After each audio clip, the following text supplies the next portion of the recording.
Zoom 95.5 FM. La radio alternativa del desierto.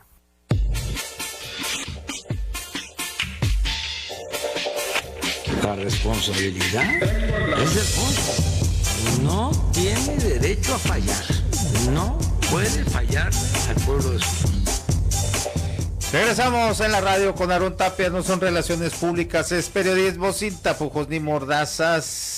Don Peje, me gusta eso cada vez aquí, que esa entrada que ponemos. No tiene derecho a fallar, Alfonso, al pueblo sonorense. Bueno, ya está en la mesa Jesús Caballero, presidente del Consejo Ciudadano de Transporte, y Alfonso López, vigilante del transporte, activista de este rubro del transporte. Qué cosa tan difícil, ¿no? Años y pasan y vienen gobiernos y se van y la problemática está ahí. Bueno, primero que nada quiero agradecerles que hayan aceptado la invitación. En especial a Jesús, que hemos sido aquí muy críticos y debo decirlo, él mismo fue el que me habló ayer. Habíamos el viernes que quería tener voz en la mesa. No pudo porque tenía una sesión de precisamente el consejo, ¿no? Y ayer temprano, desde la mañana, me habló: oye, Aarón, aquí estoy listo y todo. Bueno, es de reconocerse, porque luego muchos no quieren venir, ¿no? Cuando la ven así medio dificilona, pero bueno. Primero que nada, ¿qué es lo que se hace, Jesús Caballero? Porque es lo que hablábamos, tenemos muchas dudas. Aquí el viernes sacaba unos datos Alan Castro, en cuanto sacaba un porcentaje, es un porcentaje nada más, ¿no? De los por los servicios personales que le tocaría a cada uno de los miembros de este consejo, 78,000 pesos, ¿no? Digo, pues es un promedio. Entonces, ¿qué en sí, además de los estudios para las tarifas, qué es lo que se hace desde el consejo? Pues eso es lo que vende, ¿no? La nota de qué hacemos y cuánto ganamos, cuánto nos pagan. Pero quisiera primero agradecerte la oportunidad que nos das para comunicar a tu auditorio, y en este espacio. Y yo quisiera como contextualizar un poquito de esta serie de Netflix denominada Consejo Ciudadano del Transporte, y que lleva tres etapas o 3 temporadas, por decirlo así. Una primera temporada que a mi juicio fue totalmente desastrosa.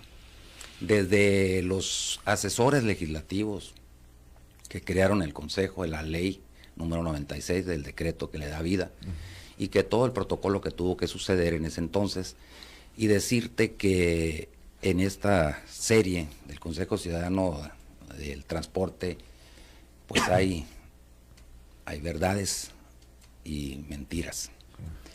La primera etapa, que nació un 23 de diciembre del 2013, aprobado el decreto por el Congreso del Estado, y que entró en operación con la toma de protesta por el gobernador Padres en marzo del 2014. Empezó el Consejo a operar en un mes posterior. ¿Cuál es el escenario que vivimos ahí?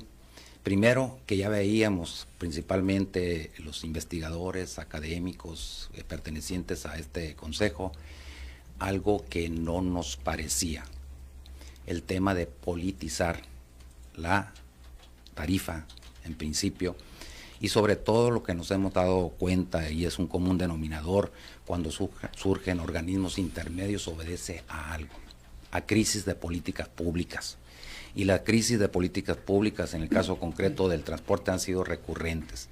Si nos ubicamos en la etapa contemporánea de la modernización del transporte, los esfuerzos que se han querido hacer, esta historia empieza allá en el 2003 con el gobernador Eduardo Burz, en el que se empujó primero la constitución de empresas integradoras para ir cambiando el tema del hombre camión. ¿Qué pasó cuando hablaba Alan Castro de la cuestión presupuestal y las cantidades enormes que recibe el Consejo? Decirles que en esa primera temporada lo que recibió el Consejo es 2 millones de pesos. 2 millones de pesos y un referente importante para efecto de los analistas, politólogos, comentócratas e investigadores que deben de hacer un análisis serio, es verificar en el presupuesto de egresos. Si el Consejo aparece en el 2014 en el presupuesto de egresos, es que tenía asignada esa cantidad. Si el Consejo aparece en el presupuesto del 2015 es que tenía asignada esa cantidad. No existe ni es cierto. El Consejo... No existe... la cuestión, pero el 2 millones de pesos recibió en esa primera temporada. Estoy dividiendo en 3 temporadas como una serie de Netflix. Y eso es para ir a las preguntas concretas que nos están haciendo, que se hacían aquí de esas cuentas alegres y un poquito distorsionadas en el análisis presupuestal que se hace del Consejo. Entonces, estamos hablando que esta primera temporada lo único que tuvo fue un presupuesto asignado de 2 millones de pesos. Al no existir en el presupuesto de egresos en esos años, ese recurso provino, fíjense qué curioso, y es pertinente mencionarlo, de la Secretaría de Educación Pública, de la Secretaría de Educación y Cultura. Es una transferencia que hicieron de allá, dándole seguimiento. Pero peor aún, la falta de oficio, desconocimiento de los que crearon, y me refiero a los asesores legislativos, el decreto de creación y los ámbitos de competencia que le estaban dando, al crear un órgano autónomo. Es muy importante diferenciar muy bien lo que es un órgano desconcentrado, descentralizado y un órgano autónomo. De los 9 que existen en el Estado, uno de ellos es el Consejo Ciudadano del Transporte. Jamás crearon como comisión permanente un área de administración, un área que debiera de haber venido en el decreto. Solamente aparecían 2 comisiones permanentes y las que ustedes consideren pertinentes. Hablar de un órgano autónomo necesariamente tiene que ver mucho con el tema de transparencia en el uso y aplicación de los recursos, y tiene que existir una comisión de administración cuando se maneja recurso público. Luego, entonces, lo interesante de esto es que aquí se señalaba y se mencionaba también el tema del reparto y corretear políticamente a los integrantes. Yo quiero señalar que la mayoría, si no es que todos, de los que estamos ahí, hablando de que es otro tema, la militancia o ser miembro de un partido, sí, ese es otro... respetar también las creencias religiosas y el tema de incluso las preferencias sexuales. Sí. Eso es importante. Sí. Lo importante es el desempeño. Y nos vamos a la segunda temporada, 17-2020. En el 2016 es cuando el Consejo aparece en el presupuesto de egresos del Estado de Sonora con 10 millones de pesos. Y de ahí en adelante ha seguido la suerte de ese monto de recursos ligado a qué, cuáles son las responsabilidades y atribuciones que tiene el Consejo, y así lo dice el decreto. Nosotros no hicimos ese marco legal. Nos compete hacer la parte normativa y operativa del Consejo para dar los resultados que de acuerdo a la ley nos compete, que es la fijación y determinación de tarifas de 5 modalidades del transporte, no solamente del urbano. Y este tipo de tarifas, determinación y fijación de tarifas, se realiza conforme al nivel de calidad ofrecida por parte de los prestadores de servicios. Esas son las 2 grandes atribuciones, y hemos abierto la banda de la gestión, del quehacer del Consejo, al crear la Comisión de Modernización del Transporte, para tener análisis más concretos del tipo de autobuses que requieren las distintas ciudades, y es la parte de recomendación que es competencia, incluyendo la elaboración de un programa operativo de servicios que es base o ingrediente para el cálculo de la tarifa, que le compete a la SIDUR en principio y la delega a través de la Dirección General del Transporte, y que es un ingrediente que se hace entre los concesionarios y la Dirección General del Transporte, y nos los turnan para que nosotros, con base en ese programa o plan operativo de servicios, hagamos el costeo correspondiente de la tarifa técnica. Muy bien. Alfonso, ¿estás de acuerdo con lo...? Bueno, la creación del Consejo, a nosotros nos preguntaron cuando tenían el borrador inclusive, ahí la Secretaría de Gobierno. En ese tiempo le comentamos que no iba a funcionar como estaba, ni iba a funcionar la fórmula que estaban proponiendo. ¿Por qué? Pues hay una fórmula ahí un poquito maquiavélica, porque por ejemplo los viajes de estudiantes se tenían que añadir a la tarifa. Había la libertad para que el Consejo Ciudadano le pellizcara o le pusieran centavos por cada pasaje que se estaba dando. Así está la fórmula, ¿no? Le dijimos que no estaba bien y de todas maneras, el 2013, tiene razón Jesús, en esa sesión que se denominó El Oscurito, no sé si te acuerdas, fue el 23 de diciembre del 2013, donde sin lectura, sin nada, no nomás eso, pasó un montón de iniciativas. Está mencionando aquí Jesús la cuestión de las obligaciones del Consejo. Yo creo que ahí sí vamos a diferir un poco, porque en el boletín oficial y dice muy claramente que la cuestión de las reglas de calidad y la tarifa también, eso queda claro. Y el plan operativo es responsabilidad del Consejo, no de la Dirección de Transporte. Si hubo después alguna negociación entre ellos, pues no nos dimos por enterado. Ahora, vamos a venirnos ya a lo más actual, o sea, vamos a dejar la historia atrás. Ahora en el 2020, 2021, checamos esta mañana el portal de Transparencia, Nacional de Transparencia, y no aparece ningún estudio ni nada que haya hecho el Consejo en estos 2 años. Años muy fuertes por la cuestión de la pandemia, año en que se necesitaban reglas claras de calidad al interior de los camiones, y estos señores desaparecidos. Entonces, no sé, dejaron la bronca a Salud o a la Dirección de Transporte, que tampoco dijeron nada más dijeron un 25% de aforo y bla, bla, bla, pero no hubo pronunciamientos de parte del Consejo. En el plan operativo de servicio, el último que publicaron, y ellos lo publicaron, fue de 350 unidades. Obviamente en la pandemia no se necesitaban las 350 unidades. Pero ahorita que ya hay un incremento de usuarios en las calles, se está trabajando con 260 camiones, y el plan operativo de servicio, pues estos señores no han dicho absolutamente nada. Y se debe de ir, se debe ir ajustando conforme se vaya incrementando. La lógica dice que se va a incrementar conforme vaya incrementando el número de usuarios, ¿no?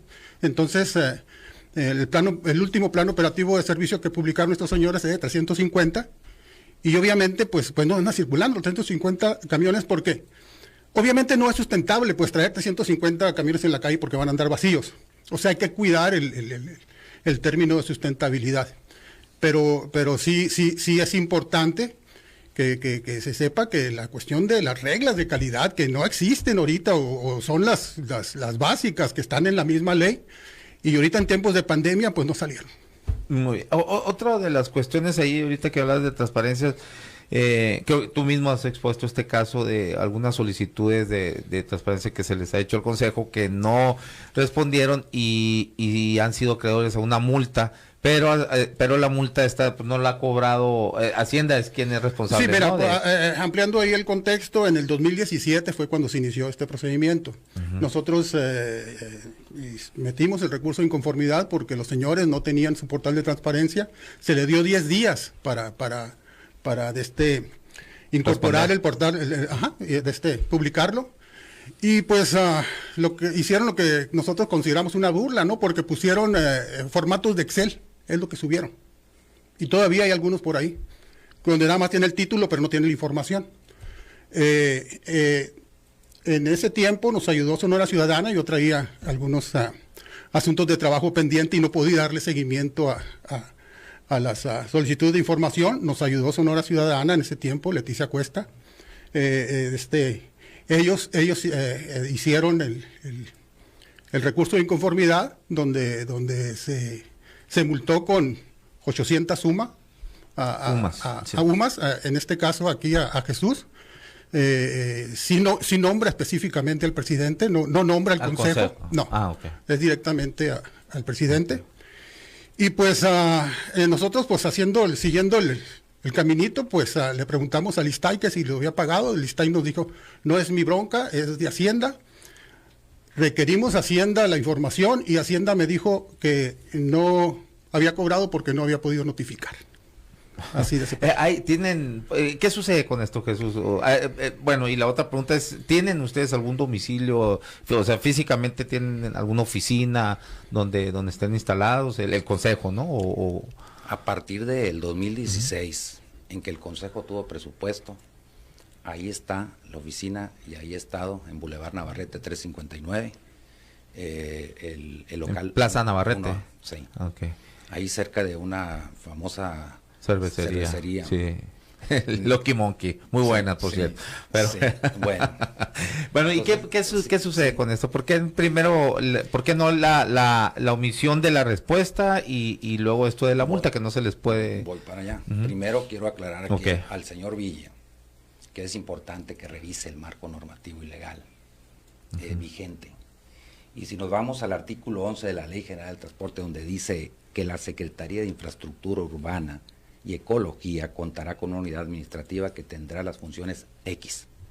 Y entre ellas es la vigente, ahí viene la de elaborar obligatoriamente los planes operativos de servicio a las que habrá de apegarse y prestar para la prestación del servicio público del transporte en las modalidades de pasaje urbano, incorporando al mismo las características de sustentabilidad, confort y calidad que determine el Consejo Ciudadano del Transporte. Están ahí en la página del 2017 y una parte de transparencia tiene que ver con la publicación oficial para que pueda tener efectos legales las normas técnicas de calidad que se generan. Y siguen vigentes, porque la calidad del servicio, tal como la conceptualizó de unos lineamientos generales que aparecían en la obsoleta Ley General de Transporte, se ha publicado y sigue vigente porque la calidad no se ha alcanzado. Y ahí podemos observar la NT01 y la NT02 que tienen que ver con el transporte urbano y con el transporte suburbano, donde vienen los requisitos que emite el Consejo para que se cumplan. Por un lado. Por otro lado, quiero decirles que Jesús Caballero, que es por ley el representante legal, no tiene ni ha tenido ninguna multa, y de acuerdo a la cuestión del protocolo administrativo que se refiere, obviamente que al interior del Consejo, con esa autonomía relativa que tiene, yo tengo la facultad para acceder, si es así la situación de X o Y multa relacionada con la gestión del Consejo a determinada coordinación administrativa, hacerlo pertinente. Pero ¿por qué la omisión de las respuestas a las preguntas que se les formularon acá? Por medio de transparencia, ¿no? Mira, hay dos cuestiones. ¿Cómo trabajamos el tema de la transparencia? Incluyendo a 3 terroristas digitales, porque no hay más, así los conceptualizo yo, opinólogos, comentócratas, que se les ha invitado, y se les ha invitado a ir más allá de entregar, como él señala el señor Villa, un Excel, que conozcan la metodología, procedimientos, y hacemos un ejercicio y les damos el tiempo suficiente para debatir, analizar en cómo se hace la carne machaca en relación a pero no es cuestión de invitar, pues, o sea, ¿por qué no Sí. suben la información o sea, no nada más los terroristas digitales necesitan esa información, hay mucha gente interesada en conocer esa información, entonces, ¿para qué ir ahí a una oficina para que le expliquen a una persona y que esa persona pueda en su momento dado divulgarla a su Además grupo? es por ley, pues, ¿no? Que nada más que la suban ahorita en la plataforma de transparencia. Casi no hay nada. En la plataforma de transparencia, 2 artículos que nos competen a nosotros. Si ustedes entran al portal, en el cumplimiento, ahí están las facultades que nosotros tenemos de exponer la información, incluyendo el tema de nómina. Número 2, cuando hablamos, son los 3 o 4 jilgueros que solicitan y probablemente sean voceros, que es importante que ellos conozcan a detalle estos documentos. ¿Y qué más transparente es que lo que la ley nos obliga a publicar en boletín oficial, que es el caso final? Ustedes saben lo que significa poner en manos información de escenarios para que nos empiecen, como ya nos han acribillado antes de tiempo, que el Consejo va a subir a 30 pesos la tarifa, cuando no es un procedimiento concluido. Concluido es el momento de los 4 grandes pasos que se llevan a cabo para dictaminar. ¿Cuáles fueron específicamente las preguntas en este caso de las que formulaste, Alfonso?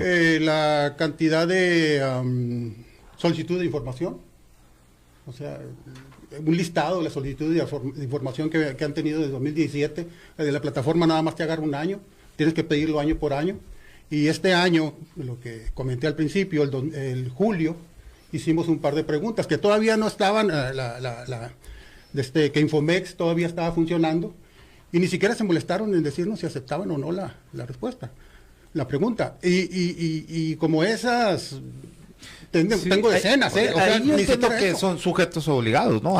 Deberían de responder eso. Por ¿no? supuesto. O al menos que no la aceptan, ¿no? Y pero entonces nosotros ya haremos lo hagan conducente. ustedes esas dos preguntas, aprovechando que estoy aquí, incluyendo al que no me encontraba, para notificarme, que aprovechen que estoy aquí contigo, Aarón. ¿Y cuáles son las preguntas que usted quiere saber que dice que no le contestaron? Porque si llega una información, hoy por hoy ya creamos esa unidad de transparencia que nos pedía también orgánicamente tenerla, de control presupuestal y transparencia, para atender de manera más oportuna las solicitudes de información. Pero ¿cuáles son esas dos preguntas que yo te las desconozco?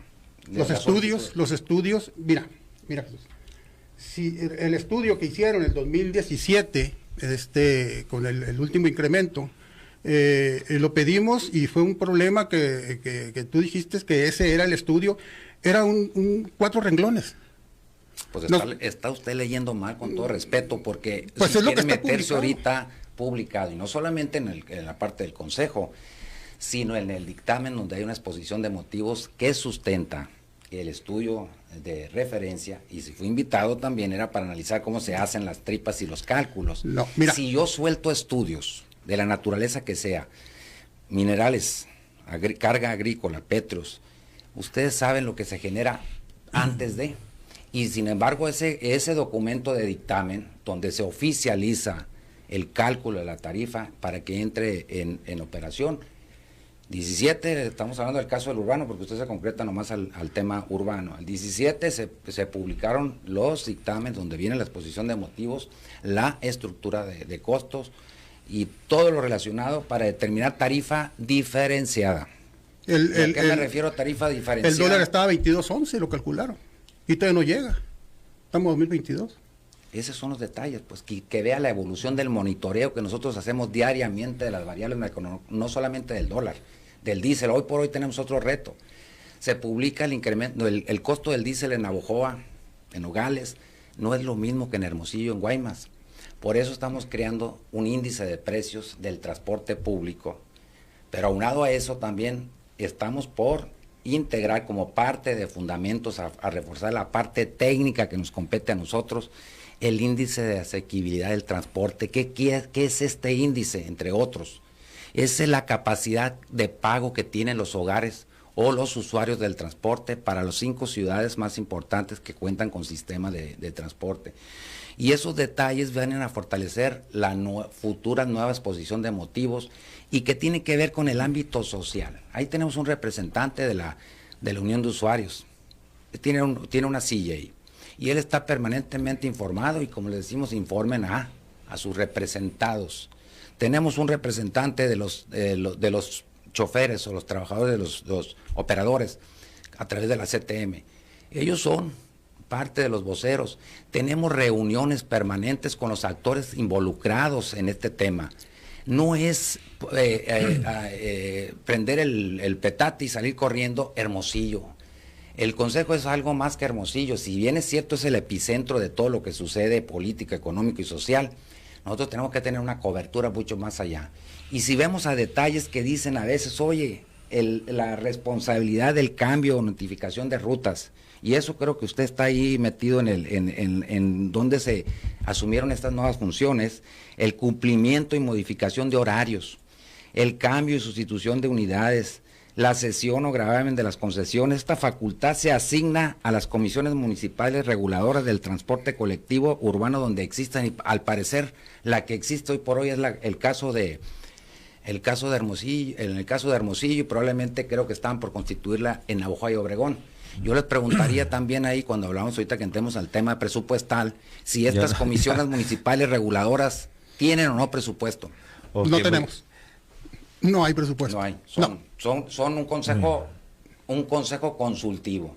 Esa es la gran diferencia y confusión entre un consejo consultivo y un consejo técnico. Bueno, no recibe ningún dinero y ustedes sí tienen asignado para el año que entra otros 10 millones de pesos. Bueno, pues desafortunadamente el tiempo se nos acabó, no, es más, ya nos comimos 2 minutos, bueno, yo porque se ha hecho mucho la pregunta sobre el sueldo, ¿cuánto es lo que percibe los integrantes? Los integrantes somos 19 integrantes. Hoy por hoy estaba vacante un consejero, que hubo 3 cambios de perfil, que es el correspondiente a la Universidad de Sonora. Somos 11 consejeros y el demás son analistas técnicos, que en total somos 19. Los sueldos, para el caso de los consejeros, que es del interés, son de 40,000 pesos mensuales. Los consejeros. Los consejeros. Como presidente. Como el presidente, yo ando en 52,000 pesos. 52, luego los demás 40 y los demás. 42 y 40. Okay. ¿Y sesionan? Tenemos 24, ahí está en el portal también el calendario de sesiones en las 4 tipologías de reuniones. 24 al año. 24, o sea, estamos hablando quincenalmente, sesiones de pleno, de consejo técnico, y 24 reuniones de coordinadores de comisión y 24 reuniones de intercomisiones, y si mal no recuerdo son 172 reuniones de comisión en lo particular. Muy bien. Muy bien, ¿algo que desees agregar? 30 segundos. Pues no, veo que no avanzamos nada. Seguimos en lo mismo. Pues no me preguntó las preguntas que hizo a través de... Pues los voy a tener que volver a invitar el viernes. A lo mejor vamos a pedirle chance a la mesa. No hay necesidad que la conteste ahí vía transparencia. Nos ponemos de acuerdo. Que las conteste transparencia, que sean públicas. ¿Por qué aquí? Usted las sabe, yo se las puedo contestar así como decían que me iban a notificar porque no me encontraba. Bueno. Entonces aquí estoy para que me haga las preguntas y si yo puedo a ver contestar. si está Hacienda allá afuera. Bueno, nos ponemos de acuerdo y hacemos otra segunda parte más y con más tiempo ahora, ¿no? Desde el inicio del programa. Me porque faltó la tercera temporada de la serie de Netflix. Así es. La segunda. No, lo avanzamos en otro día porque sí que quedamos muy cortos de tiempo, pero nos vamos todo el programa completo. Es un tema muy complejo. Muy bien, nos ponemos de acuerdo ahorita, entonces bueno, nos despedimos. Esto es En la Radio con Aarón Tapia, no son relaciones públicas, es periodismo sin tapujos ni mordazas. Bueno, vaya, nos vemos y nos escuchamos mañana a las 12 del día.